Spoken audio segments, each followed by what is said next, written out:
भाई अगर आप रॉयल एनफील्ड लवर हो तो आप ये वीडियो मत देखो, क्योंकि भाई आज मैं रॉयल एनफील्ड क्लासिक की सच्चाई के बारे में आपको बताने वाला हूँ। क्या आपको ये गाड़ी लेनी चाहिए या कि नहीं लेनी चाहिए। और एक बात मैं आपको और क्लियर कर दूं कि गाड़ी को लिए हुए 1.5 साल हो चुके हैं और मेरे पास एक्सपीरियंस है 1.5 साल का इस गाड़ी से रिलेटेड। तो भाई मैं आज जो आपको बताने वाला हूँ अपना एक्सपीरियंस, और प्लस मैं आपको बता दूं भाई कि मैं सही बात बताने वाला हूं, ना कि मुझे इस गाड़ी से रिलेटेड कोई भी पर्सनल पैसा मिला है कि रॉयल एनफील्ड वाले मुझे पैसा दे रहे हैं भाई तो मैं इसलिए इसकी बड़ाई करूं, ऐसा कुछ भी नहीं है भाई। और एक बात और है भाई, मैं व्यू के लिए भी नहीं बना रहा हूं इस वीडियो, क्योंकि भाई मेरे को इस गाड़ी को चलाते हुए 1.5 साल हो चुके हैं। मेरी इंस्टाग्राम आईडी भी आयुष पांडे 25 है भाई, आप देख सकते हो। मेरे पास ये रॉयल एनफील्ड गाड़ी है और 1.5 साल से मैं यूज कर रहा हूँ। और मेरे शॉर्ट्स में भी आप जाओगे तो मेरे को ये रॉयल एनफील्ड वाली जो गाड़ियां हैं ये आपको देखने को मिल जाएगी। तो मैं सही बात आपको बताने वाला हूँ, क्योंकि भाई बहुत से भाइयों की ड्रीम बाइक होती है, बहुत से भाइयों क्या ही भाई मेरी भी एक ड्रीम बाइक थी, जिस कारण से मैंने इस गाड़ी को लिया और इस गाड़ी को लिए हुए 1.5 साल हो चुके हैं। इसीलिए मैं चाहता हूं भाई कि जो भी भाई हमारे इस गाड़ी को लेना चाहते हैं तो उनको पता रहे भाई कि इस गाड़ी को लेने से पहले क्या क्या इस गाड़ी के अंदर हमें कंपनी वाले बताते हैं कि आपको ये लगवाना चाहिए, और इस कारण से गाड़ी की जो रेट है बढ़ जाता है। ये सभी चीजें मैं आपको बताऊंगा, और साथ ही बताऊंगा कि गाड़ी के और गाड़ी जब हमारी सर्विस में जाती है तो गाड़ी के अंदर क्या क्या खर्चा होता है। ये सभी चीजें मैं आज आपको बताने वाला हूँ अपनी इस वीडियो में। तो ये वीडियो आप पूरी देखिएगा और आशा करता हूँ वीडियो आपको अच्छी लगे। बाकी चलिए स्टार्ट करते हैं। तो भाई मेरा नाम आयुष पांडे है और आज मैं आपको बताने वाला हूँ रॉयल एनफील्ड क्लासिक 350 की सच्चाई के बारे में। रॉयल एनफील्ड क्लासिक 350 के अंदर क्या क्या डिसएडवांटेज है और एडवांटेज है।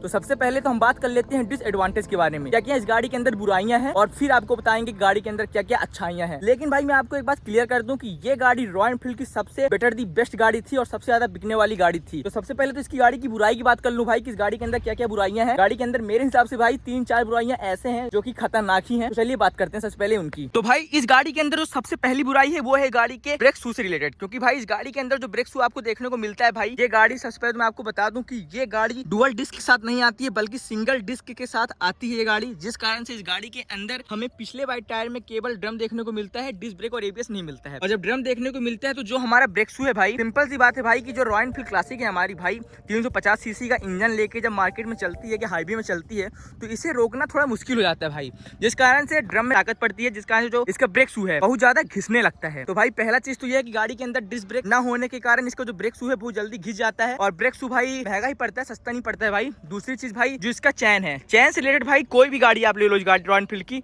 यानी कि टॉप मॉडल से लेके लो मॉडल मिड मॉडल जो भी मॉडल आते हैं भाई वो आप ले लो, उन गाड़ियों के अंदर भी आपको चैन वाली प्रॉब्लम देखने को मिल जाएगी। क्योंकि भाई अगर थोड़ा सा भी पानी भाई चैन के अंदर पड़ गया, नॉर्मल सा पानी भी चैन के अंदर पड़ गया तो ये आवाज करेगी खटर खटर, और यहाँ पर आप सुन भी रहे होंगे आवाज कर रही होगी खटर खटर, ऐसी आवाज करने लगती है भाई। फिर आप चाहे कोई भी लुब्रिकेंट यूज कर लो ये शांत नहीं होगी। दूसरी चीज भाई, तीसरी चीज भाई मैं आपको बता दूं इस गाड़ी के अंदर जो मुझे देखने को मिला है तो भाई वो हेडलैम्प से रिलेटेड है, क्योंकि भाई जो इस गाड़ी के अंदर हेडलैम्प है भाई 2 लाख रुपए मैं खर्च कर रहा हूँ इस गाड़ी के अंदर, और 2 लाख के हिसाब से भाई जो इसका हेडलैम्प है वो थोड़ा कमजोर है।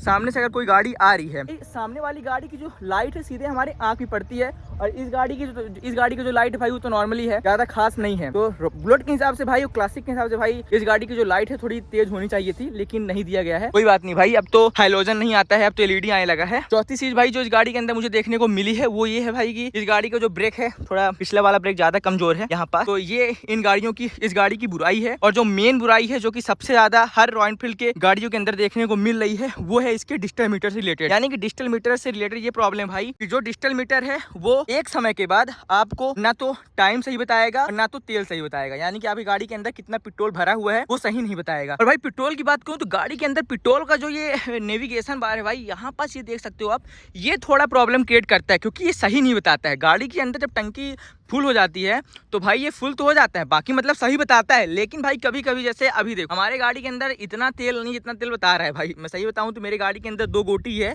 लेकिन 3 गोटी बता रहा है, हालांकि गाड़ी हमारी थोड़ी टेढ़ी खड़ी है जिस कारण से 3 गोटी बता रहा है। कभी कभी भाई ये प्रॉब्लम क्रिएट कर देता है। दूसरी चीज भाई टाइम की बात कर लूं तो टाइम यहाँ पास 7 बज रहे हैं, शाम के 7 बज रहे हैं। ऐसा लगता है आपको, ये देखिए धूप, ऐसी धूप शाम को 7 बजे कभी होगी, लेकिन ये बता रहा है भाई एजेंसी में जाएंगे तो सही हो जाएगा। कुछ भाई ये बोलेंगे कि यहाँ इन्फॉर्मेशन बटन से हम इसको रिसेट कर सकते हैं, लेकिन ऐसा कुछ भी नहीं भाई, होता ही नहीं है। तो ये चीज हो गई भाई। और जो पेट्रोल वाली प्रॉब्लम है सबसे ज्यादा इस गाड़ी के अंदर देखने को मिलती है, यानी कि सही नहीं बताता है, लेकिन भाई इतना जरूर बता देता है कि अगर आप कहीं जा रहे हो आप फंस नहीं सकते हो। आपके पास एक बात ये रहेगी भाई कि हाँ हमारी गाड़ी के अंदर तेल थोड़ा कम है। और सबसे अच्छी बात भाई गाड़ी के अंदर क्या है, जो रिजर्व है, रिजर्व इस गाड़ी का भाई 90 किलोमीटर का है, बकायदा आराम से चल सकती है 90 किलोमीटर तक। तो भाई ये गाड़ी की बुराई हो चुकी है, यानी कि जो गाड़ी के अंदर डिसएडवांटेज है वो हो चुका है।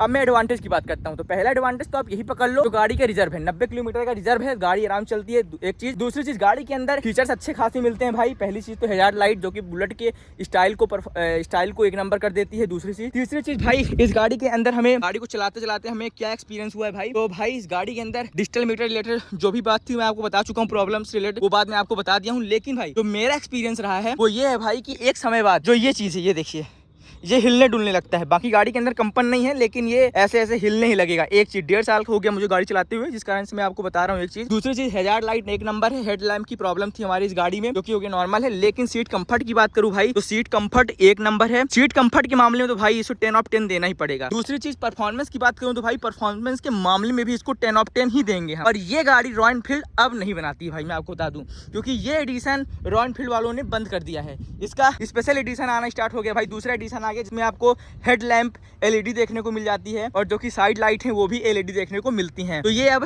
थोड़ा डिफरेंस हो चुका है भाई।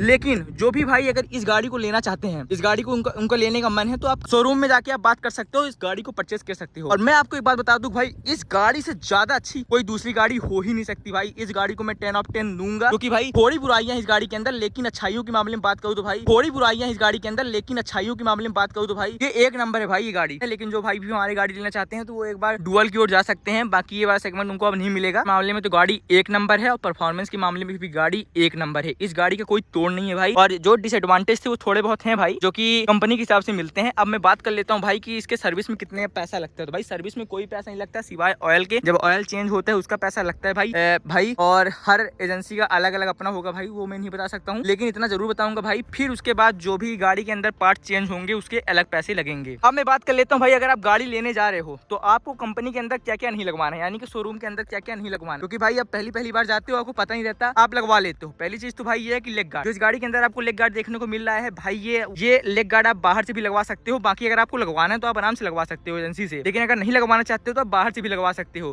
क्योंकि भाई दोनों सेम ही रहते हैं। मेरा एक्सपीरियंस भाई ये कहता है।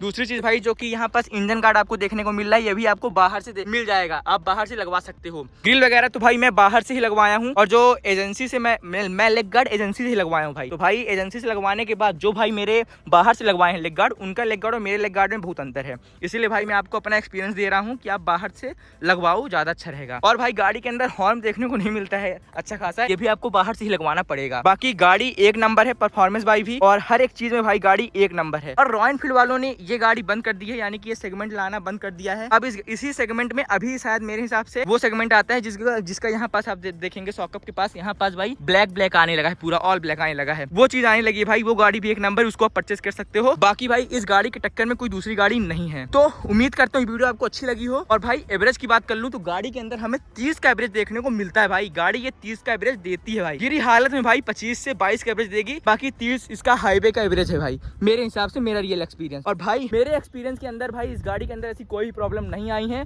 और ये गाड़ी 1.5 साल हो गए मुझे चलाते हुए, तो भाई ये गाड़ी एक नंबर है। मैं इसको 10 ऑफ 10 देना चाहूंगा। बाकी वीडियो आपको कैसी लगी, अगर अच्छी लगी हो तो एक प्यारा सा लाइक और एक प्यारा सा कमेंट करना मत भूलिएगा। चैनल को सब्सक्राइब कर लीजिएगा। और ये मेरा रियल एक्सपीरियंस था, ना कि कोई बनावटी एक्सपीरियंस था। मैं सही बात आपको बताया हूँ, और मेरे चैनल में आप जाके देख भी सकते हैं भाई। बाकी वीडियो कैसी लगी है, अच्छी लगी हो, उम्मीद करता हूँ आपको वीडियो अच्छी लगी हो, तो लाइक कमेंट सब्सक्राइब करना मत भूलिएगा। Thank you.